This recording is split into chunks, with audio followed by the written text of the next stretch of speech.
guys, welcome again in your English Kaksha. Today we are going to start your 6th chapter, that is Browning version, and is written by Terence Rattigan. This is a very interesting story and definitely we will enjoy the story when we will read the text. But before that we are having some expressions in the beginning. Let we learn it. What is the meaning of these expressions? Let we do it. First is remove. In common language we use remove to take away something. But here remove actually refers to a division in British school. Remove is a division in British school. Next we are having slackers. Slackers means the person who are lazy in doing work.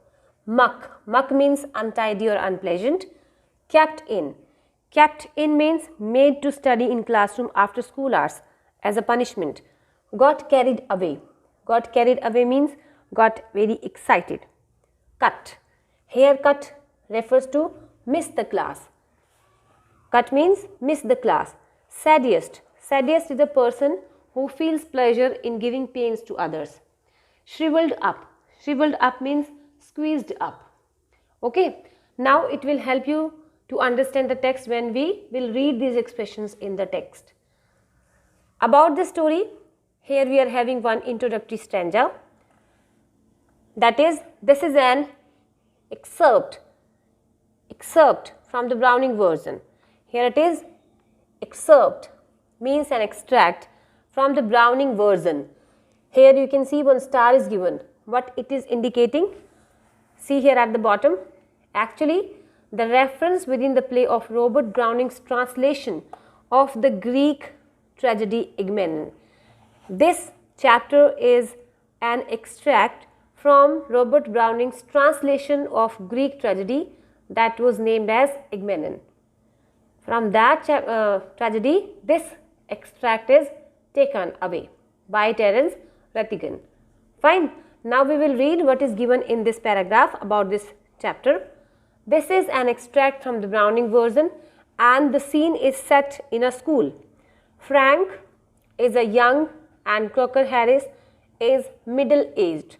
Actually, Frank and Crocker Harris, both are masters. Here it is written, both are masters. Both were teachers in that school. Taplow is a boy of 16 years who has come in school to do extra work for Crocker Harris. But the later, here later refers to Crocker Harris. But the later has not yet arrived and Frank finds Taplow waiting. So this is the scene about which we are going to read in this chapter. Now next comes dialogues and then we will see who said and to whom. First is Frank. Do I know you? Taplow. No sir. Frank. What's your name? Taplow. Taplow. No I don't. You are not a scientist, I gather.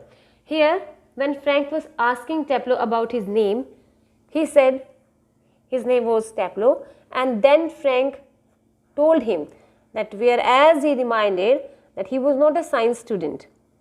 Taplow said, no sir, I am still in lower 5th. I cannot specialize until next term. That's to say, if I have got my remove all right. Here, as I told you, remove means a division in the British school. Here he was saying that until or unless he is not told by his teacher about his remove, till then he is not able to specialize in the next term. Frank, don't you know if you have got your remove? Here Frank was surprised to know that if he was not knowing about his remove from the first term. Taplow, no sir, Mr. Crocker Harris does not tell us the results like the other masters. Here Taplow told him that Mr. Crocker Harris was not like other teachers who told the result or who tells the result to the students in advance. So after that Frank asked him, why not? Taplow, well you know what he is like sir. Here he was saying, don't you know how he is? I believe there is a rule that form result should only be announced by the headmaster on the last day of the term. Frank said actually there is a rule that form results should only be announced. Means the result should be announced by the headmaster on the last day of the term. And then Taplow said yes, but who else pays attention to it? except Mr. Crocker Harris. But other teachers are not doing this thing. Only Crocker Harris follow the rules, or he is a man of discipline. He is a man of rules and regulation. Only he know the fact that the result should be declared or announced by the headmaster. Frank, I do not, I admit, but that is no criterion. Here, criterion means a standard by which someone is judged. Criterion means a standard by which someone is judged, right? So here he said, I don't admit, I admit, but that's not a criteria. That's not a criterion by which the other person or a person can be judged.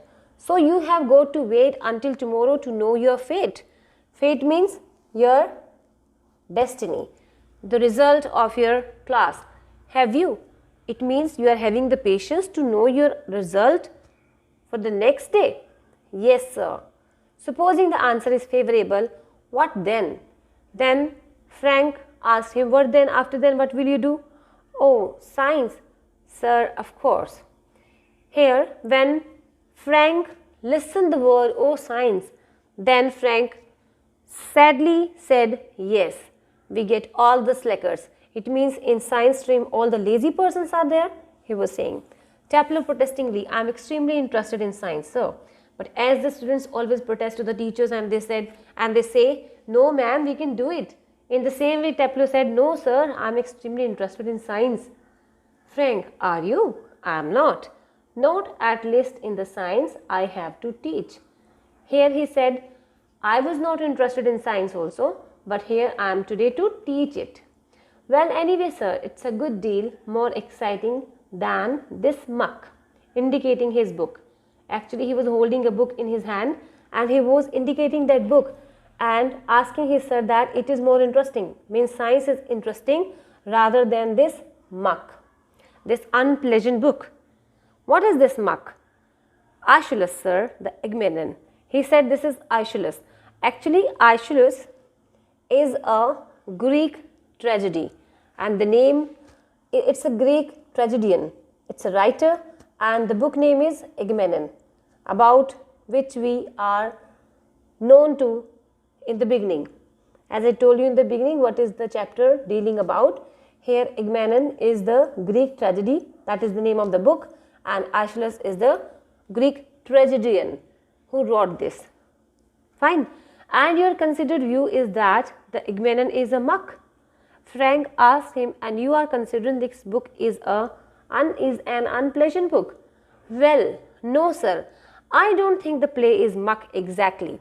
I suppose in a way it's rather a good plot, really, a wife murdering her husband and all that. I only meant the way it's taught to us, just a lot of Greek words strung together. Strung together means combined together, and 50 lines if you get them wrong. Here he was saying book is not a muck, but the way in which we are taught, that is unpleasant. And when especially we are given lot of Greek words together and 50 lines to teach or to learn, then it actually seems a muck. After noticing the expressions of Taplow, Frank said, you sound a little bitter. You are very straightforward in your expressions, Taplow. I am rather, sir. Taplow said, yes, sir. Kept in. Oh, that's why you are made to do your extra work in the class after the school hours.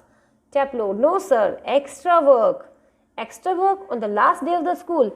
As Taplow was telling his sir that he was not told the result of his last term, that's why he was here to do extra work.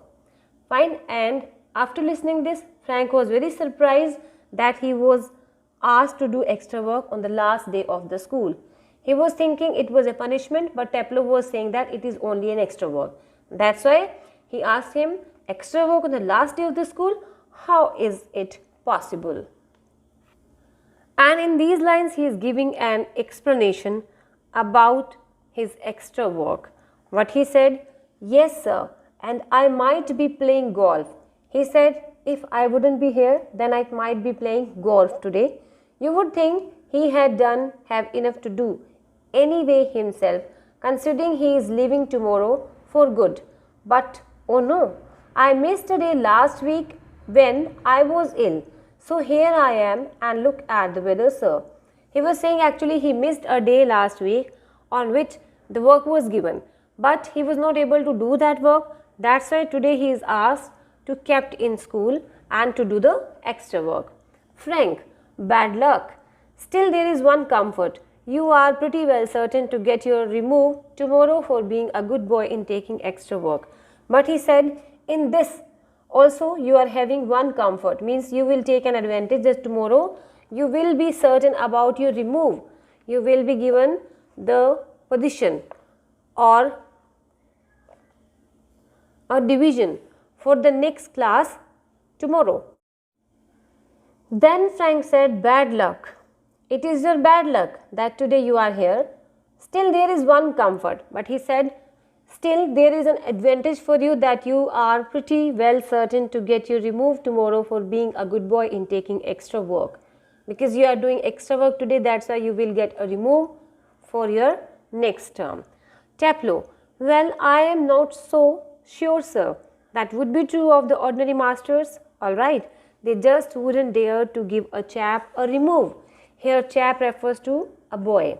Here he said this can be done in the matter of other teachers, but whereas Mr. Crocker Harris is considered, he will not do.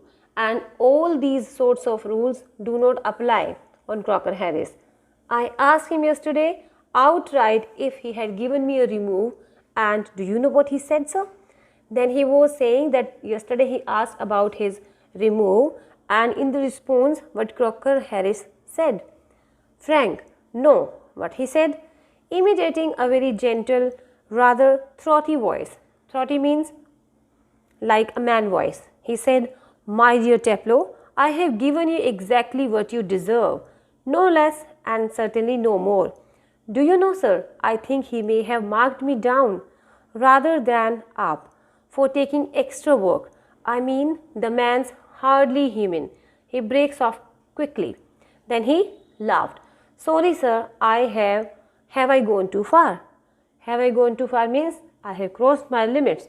Here actually he was imitating in his voice, in the voice of Crocker Harris, and he said the same words as Crocker Harris responded to Tableau. Yes, much too far. He said, yes, you crossed your limit. This shouldn't be done on the part of a student. Sorry, sir, I got carried away. Then Tableau felt sorry. He apologized and said, I got very excited. Evidently, he picks up a newspaper and opens it. Oh, Tableau. Then he said, yeah, it was clear that you were very excited. And then he picks up a newspaper, and then after he opens it, and then he asked Tableau, yes, sir, what was that Crocker Harris said to you? Just repeat it, would you? Here actually Frank asked him again what words Crocker Harris told Tableau about his remove. Imitating again. My dear Tableau, I have given you exactly what you deserve, no less and no, certainly no more. Here again he was imitating. Actually Frank was taking fun out of the dialogues or the things that Tableau was doing in front of him.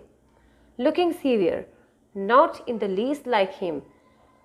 Read your nice Aeschylus and be quiet. Then after he said, you are not like him. You are not copying him well. That's why it is better for you to read your Aeschylus and do the extra work that is given by your teacher and be quiet. Now you are not allowed to say anything. With the dislike Aeschylus, then Tableau said, okay, it means today I have to do Aeschylus. Then Frank suggested him, look, or asked him, what time did Crocker Harris tell you to be here? Tableau responded that at 6:30. Frank said, well, he is 10 minutes late. Who is he here? Crocker Harris. He said Crocker Harris is actually 10 minutes late. Why don't you cut? Cut means miss the class. So this is a better opportunity for you to miss the class. You could still play golf before lock up. Lock up means before closing the gates of that playground of the golf. He said you should miss your class and you could play golf there. Taplow, really shocked. Listening these words, he was shocked and he said, "Oh no, I could not cut. Cut the crock, Mr. Crocker Harris? No, I dare not to miss the class of Crocker Harris. I shouldn't think it has ever been done in the whole time he has been here. God knows what would happen if I did. He would probably follow me home or something. And then he said if he will do like that, then God knows what would happen with him." Because he was expecting that Crocker Harris would follow him home or something else he could do with him. That's why he was shocked to listen the words of Mr. Frank. "I must admit, I envy him." Envy means I jealous. I jealous of him the effect he seems to have on you boys in the form.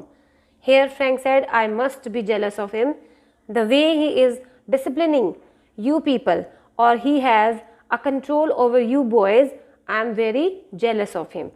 You all seem scared to death of him. You all are very frightened of him. What does he do? Beat you all or something?" He asked him, "Tell me what he actually do with you or does with you. He beat you or something else? He adopt any other method to control you people?" Then after, Taplow said, "Good Lord, no, he is not a sadist like one or two of the other." Then Taplow said, No, he is not a sadist. Sadist means a person who gives pain and feels pleasure. He is not a person who feels pleasure while giving pains to other, like other teachers who do this." "I beg your pardon?" Frank said, "What are you saying?" "A sadist, sir, is someone who gets pleasure out of giving pain." He said, "I said a sadist. He is not a sadist. A person who gives pain to other and feels pleasure." Frank, "Indeed? Really? But I think you went on to say that some other masters." He was reconfirming the words and he said, "But you said the other masters?" "Well, of course they are, sir. I won't mention names, but you know them as well as I do." He said, "I'm not going to tell you the names of their teachers because you know them very well as I do. Of course, I know most masters think we boys don't understand a thing. But, sir, you are different. You are young, well, comparatively anyway, and you are science, means you are a science teacher. You must know what sadism is." And he said, "You must know what actually sadism is." That's why he was explaining him that boys are boys and he was a young teacher. That's why he could know the feelings of the boy students. After a pause, "Good Lord, what are our schools coming to?" Then, listening about his favorable words from Taplow, Frank said, "Oh, where are schools going these days?" "Anyway," Taplow said, "the croc isn't a sadist. That's what I am saying. He wouldn't be so frightening if he were, because at least it would show he had some feelings. But he hasn't. He is all shriveled up. Shriveled up means squeezed up inside like a nut, and he seems to hate people to like him. It's funny that I don't know any other master who does not like being liked." Here he said he is like a hard nut who is hard from upper side and soft from inside. It means he was having human feelings too. And he is not like other teachers who liked to be liked by others, means who like flattering or like buttering by the students. But Crocker Harris is not like that even. Then Frank said, "I don't know any boy who doesn't use that for his own purpose." Taplow, "Well, it's natural, sir, but not with Crocker Harris." "Mr. Crocker Harris?" "Yes, Mr. Crocker Harris. The funny thing is that in spite of everything, I do rather like him." Here Taplow clarifies his point that after all the things, whatever is done with him, he liked him very much. "I cannot help it.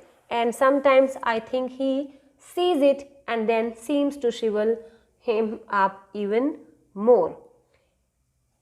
He was saying that sometimes he seems to be very hard and to take out something from his students, but he is soft by his heart. I am sure you are exaggerating. Here Frank said, you are talking something else from the reality. No sir, I am not. In form, the other day he made one of his classical jokes. Of course, nobody laughed because nobody understood it, myself included. Still I know he had meant it as funny. So I laughed.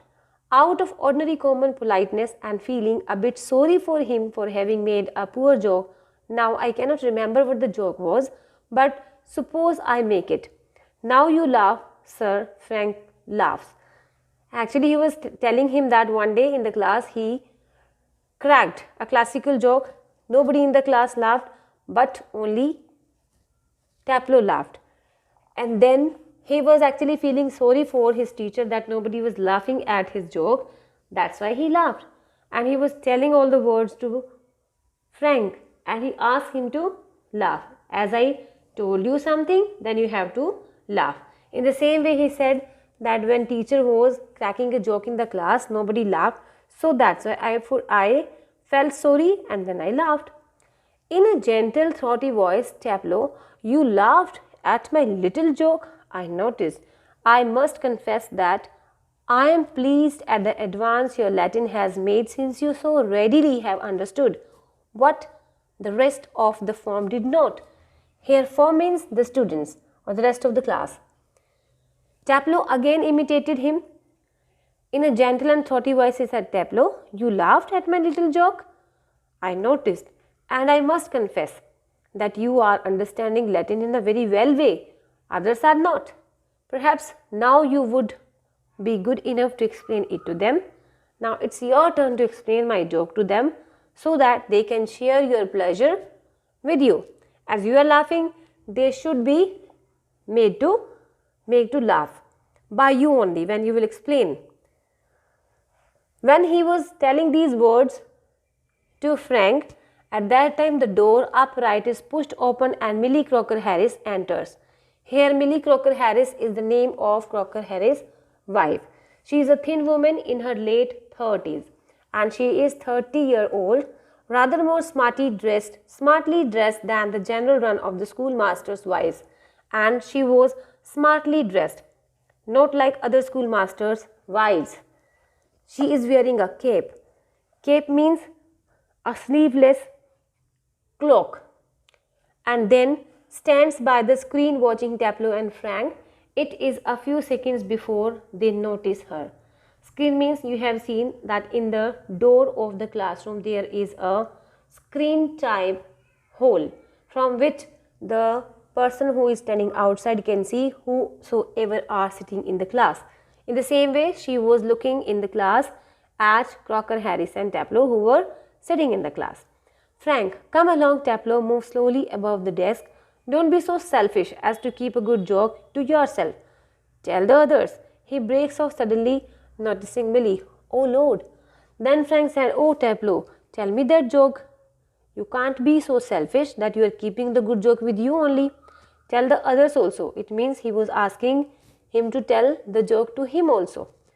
Him too means Frank was asking about that joke which Mr. Crocker Harris told the class.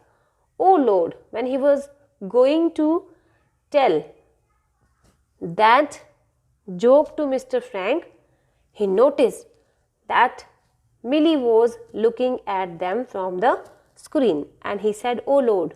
Oh Lord means, oh God. Frank turns quickly and seems infinitely relieved at seeing Millie. And then he feels relieved. Frank turns quickly. He moves quickly from that place and looked at Millie. Frank said, oh hello, without expression, hello. She comes down to the sideboard and puts her basket on it. Taplow, moving up to left of Frank, whispering frantically, Do you think she heard? Taplow said to Mr. Frank, do you think she had heard our conversation? Frank shakes his head comfortingly. Millie takes off her cape and hangs it on the hall stand. I think she did. She was standing there quite a time. He said, yes, I think she had listened.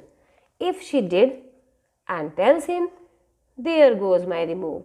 Here Taplow said, if she has really listened that words or really heard that words, then definitely she would tell her husband, and then after, what would happen with my remove? Nonsense. He crossed the fireplace. And then after, Frank said, no, what are you thinking? Millie takes the basket from the sideboard, moves above the table and puts the basket on it. Millie to Taplow, waiting for my husband? Moving down left to the table, oh yeah, he is at Bursar and might be there quite a time. If I were you, I would go. Here Millie was telling him that he was somewhere else and it would take time to come him here. And he was supposing that if she would be at his place, she would have left the place. Taplow doubtfully. He said, most particularly I was to come. He said, no, I was said to come here. Then Millie said, well, why don't you run away for a quarter of an hour and come back? She unpacks some things from the basket. When she was keeping the things from the basket, she said, Taplow, why didn't he run away for a quarter of an hour and come back again there? Taplow, supposing he gets here before me. Then Taplow said, suppose if he would come before me here. Then Millie said, while smiling, I will take the blame.